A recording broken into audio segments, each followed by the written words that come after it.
Estamos de volta. Você já ouviu falar na arbolina? Olha, é o mais novo biofertilizante que é baseado na nanotecnologia mundial, que está sendo cada vez mais aplicada na agropecuária.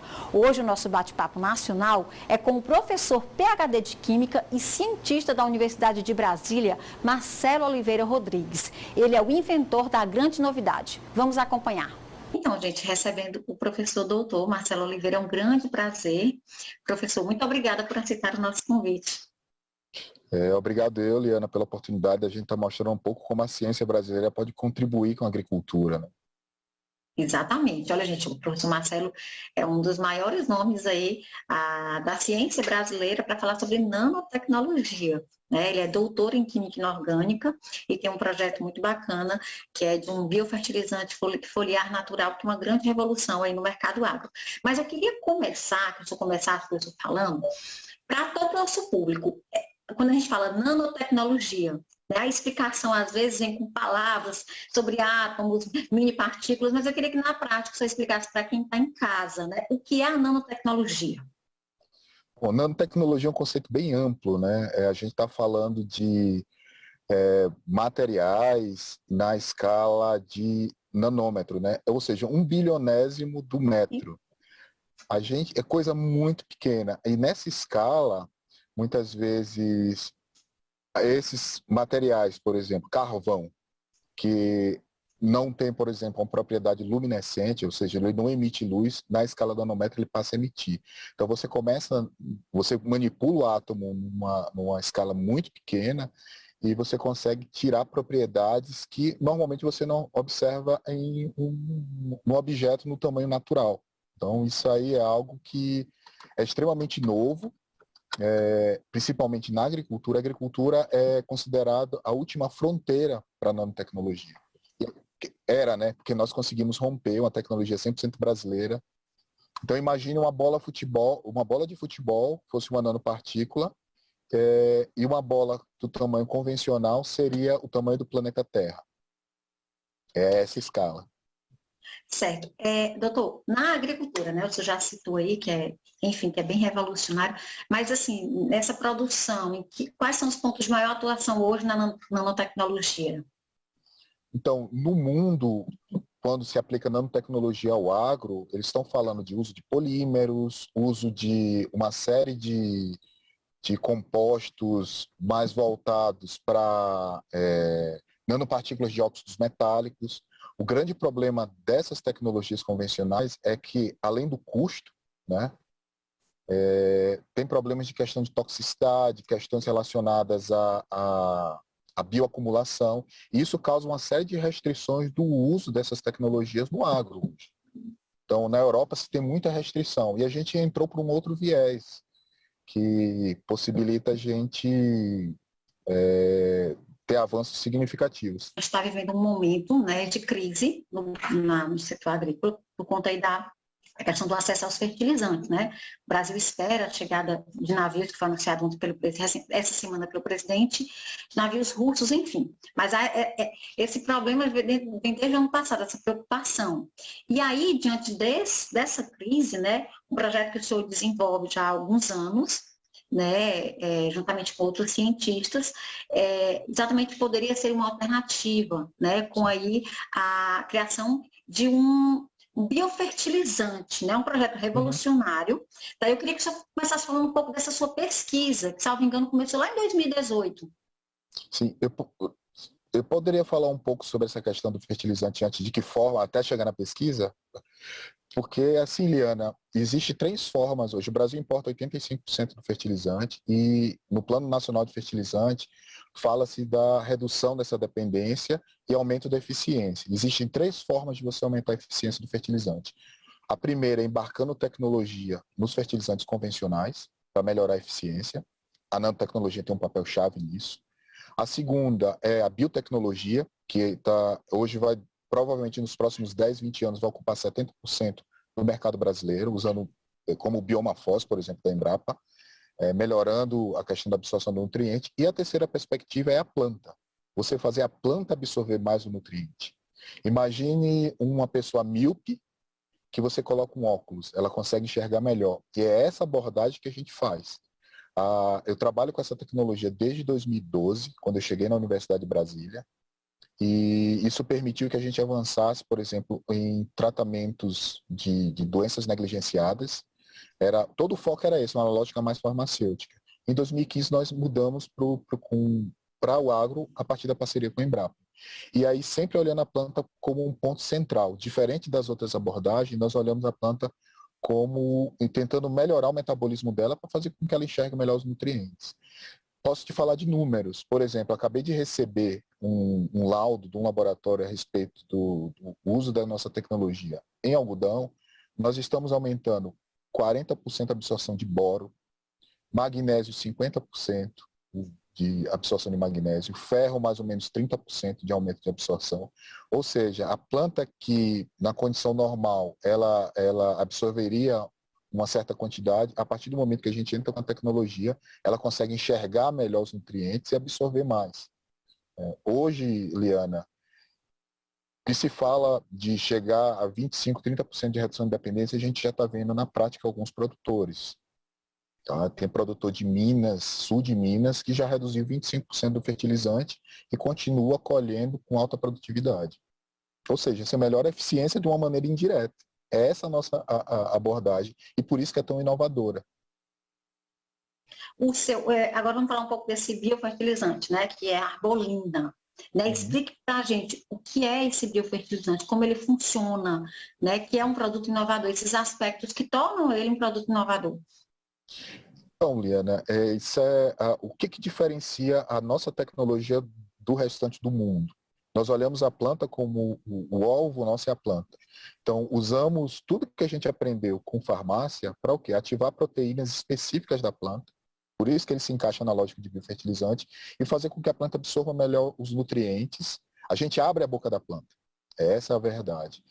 E com isso eu acelero a fotossíntese, então a gente tem alguns cultivares que chegam a 50% de aumento de fotossíntese. E quanto mais fotossíntese, maior produtividade. Outra coisa que a gente observa mexendo nessas proteínas específicas é a resistência ao estresse hídrico, ou seja, a seca. Então, tem áreas, por exemplo, no Rio Grande do Sul, onde produtores tiveram perda total, nós conseguimos recuperar uma área de 70 hectares, o produtor colheu 14 sacos, foi muito pouco, mas a qualidade do grão servia para semente, ou seja, ele conseguiu pagar as contas. Tá? Então, a gente conseguiu fazer esse tipo de inovação. Tem áreas, por exemplo, em Roraima, com produtor de melancia, que ele saiu de uma produtividade de melancias na faixa ali de 15 quilos para melancias de 20 quilos. Ele, inclusive, ganhou um prêmio de melhor melancia, mais bonita e maior melancia comercial. Né? Então, isso tudo porque a gente ativa a planta a absorver melhor os nutrientes. Então, é uma nanopartícula muito pequena, 3 nanômetros, então ela é absorvida pela folha, à base de carbono. 60% dela é carbono orgânico. Então, isso faz total diferença exatamente fazendo com que a planta enxergue melhor o nutriente. Então, é uma maneira diferente de você melhorar a eficiência. O senhor falou aí da recuperação de pastagens, né, ou de lavouras, perdão. E aí eu queria que você explicasse melhor, né, essa aplicação, esse viés, né, da pesquisa de vocês, né, de também recuperar a lavoura. Você falou também da questão dos macronutrientes, né, de fazer essas correções. E na recuperação de lavouras, como funciona?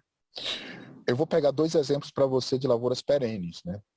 Por exemplo, 3 exemplos, melhor. Café, nós pegamos áreas de café que foram destruídas por conta de geada, conseguimos recuperar. Então, hoje eu tenho alguns produtores na região de Três Corações que têm já a expectativa de colher nesse ano seguinte, em virtude do melhor desenvolvimento foliar da planta. Temos áreas, por exemplo, cacau no sul da Bahia.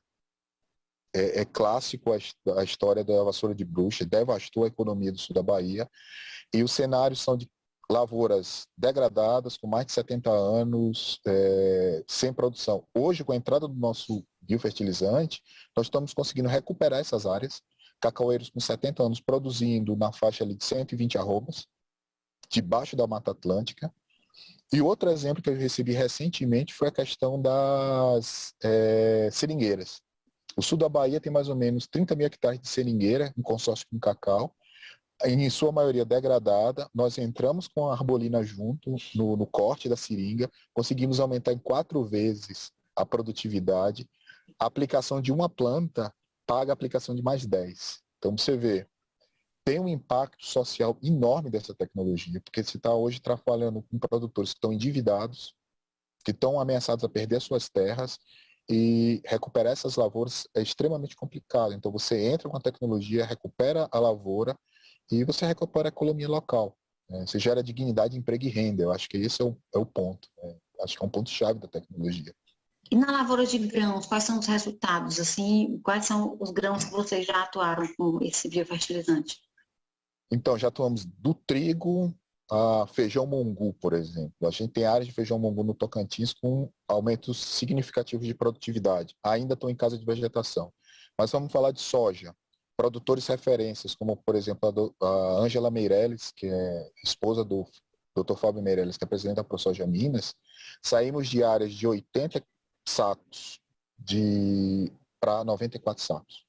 Tá? Áreas com alta fertilidade, solo equilibrado, biota equilibrada, nós conseguimos dar esse salto de produtividade. Milho na Lagoa da Confusão é um exemplo. Eu não lembro agora o nome do produtor. Uma área de 20 hectares, com uma área teste. Saímos de 132 sacas para 151 sacas. Milho verão. Milho inverno, ano passado, áreas que fazendas Morro do Peão, aqui em Pires do Rio, os vizinhos não colheram, ela colheu 95 sacos.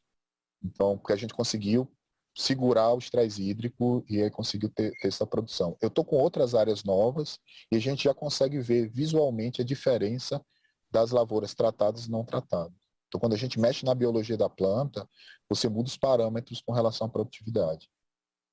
Para tornar a arbolina viável, vocês fizeram uma espécie de PPP, não é isso? Com o NB, né, Embrapa, além de uma empresa, né, que vocês criaram. Já está disponível no mercado esse produto?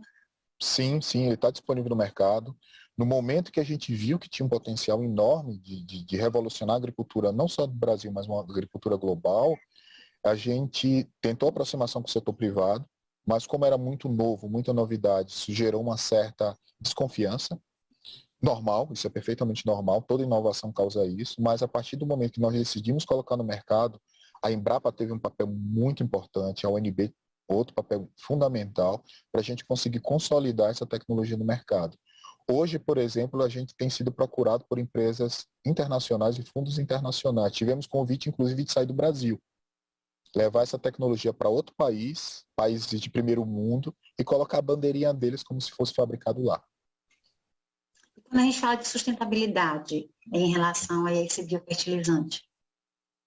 Tem coisas interessantes. Por exemplo, dia 16 de maio estarei em Manaus para assinatura de um contrato, um convênio Criotech, Shell e INPA. A gente vai entrar agora fazendo toda a parte de recuperações de área degradada com floresta nativa, árvores de interesse econômico, tanto para madeira quanto para extrativismo. Então a gente está fazendo esse convênio com a Shell, isso é algo que deixa a gente com muito orgulho, e a gente tem discutido possibilidades de reflorestamento na área de floresta atlântica e, acima de tudo, acho que uma coisa importante, dar viabilidade a culturas que são cultivadas debaixo da floresta, como o cacau. Então hoje a cabruca ela é viável economicamente. Então, lavouras com mais de 70 anos a gente está conseguindo dar produtividade e torná-la viável, conservando toda a biodiversidade. Além de outros aspectos, sabe, Liana? Questões de aproveitamento melhor de insumos, a eficiência de alguns pesticidas é aumentada, por exemplo, com o uso da arbolina, por Senana ajudar a carrear melhor. Então, a gente tem vários estudos hoje, junto com a Embrapa, junto com a UNB e com outras universidades parceiras, mostrando que essa tecnologia ela tem, na verdade, vários braços que podem contribuir cada vez mais com a sustentabilidade. Então, tem produtores, por exemplo, que eu não recomendo, mas tem produtores que já reduziram 30% o fungicida. Tem uma economia no bolso e menos resíduos nos grãos. Eles conseguiram monitorar, eu conversando com ele, foi engraçado, eu falei, olha, eu não recomendo. Ele falou, Marcelo, eu sou agrônomo, eu estou monitorando a minha lavoura. Então, se tiver problema, não tenho pudor nenhum de aplicar de novo, mas já consegui reduzir 30%. Então, isso a longo prazo é interessante. Outro detalhe, Liana, só para não estender muito, nós estamos discutindo hoje possibilidades de biofortificação de grãos, arroz.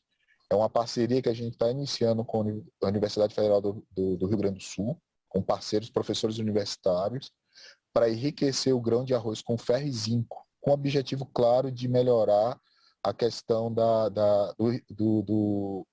redução de desnutrição, né?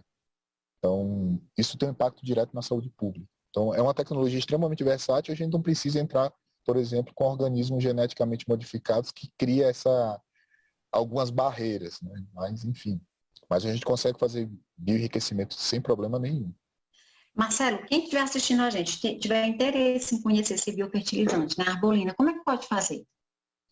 Então, hoje a Criotech, ela está com produto no mercado, a gente está lançando outros produtos, então tem o nosso site disponível, contato, e tem uns parceiros, né? A Agrovirtus é um parceiro, tem outros no Brasil que fazem parte dessa parceria nossa. O forte da Criotech é desenvolver tecnologia, e a gente, com os parceiros, vai fazer chegar ao mercado. Então, essa é a nossa lógica. Então, ter parcerias com revendas, com outras empresas que vão comercializar. Hoje a gente foca muito em desenvolvimento de produto para melhorar a performance disso para o produtor, né? E acima de tudo, acho que por mais que seja uma tecnologia extremamente nova no mundo inteiro, ela é uma tecnologia que para o produtor é viável. Se a gente for falar de ROI, Liana, tomate, para cada real investido, a gente devolve 30.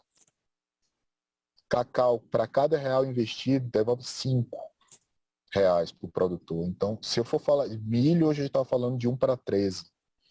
Então, é uma tecnologia que nas condições boas da planta, com uma boa nutrição, a gente consegue realmente desafogar o produtor, né? Para pequeno produtor, a gente tem linhas específicas, porque não adianta pensar no grande sem olhar a agricultura familiar, que realmente é que alimenta a gente. Porque se você vai no Ceará, por exemplo, comer uma tapioca, você não come uma tapioca de soja. Você come uma tapioca de... E a gente tem feito uma política voltada também para o pequeno agricultor para quebrar esse estigma que a agricultura familiar está associada à pobreza. Não. A agricultura familiar é que alimenta esse país.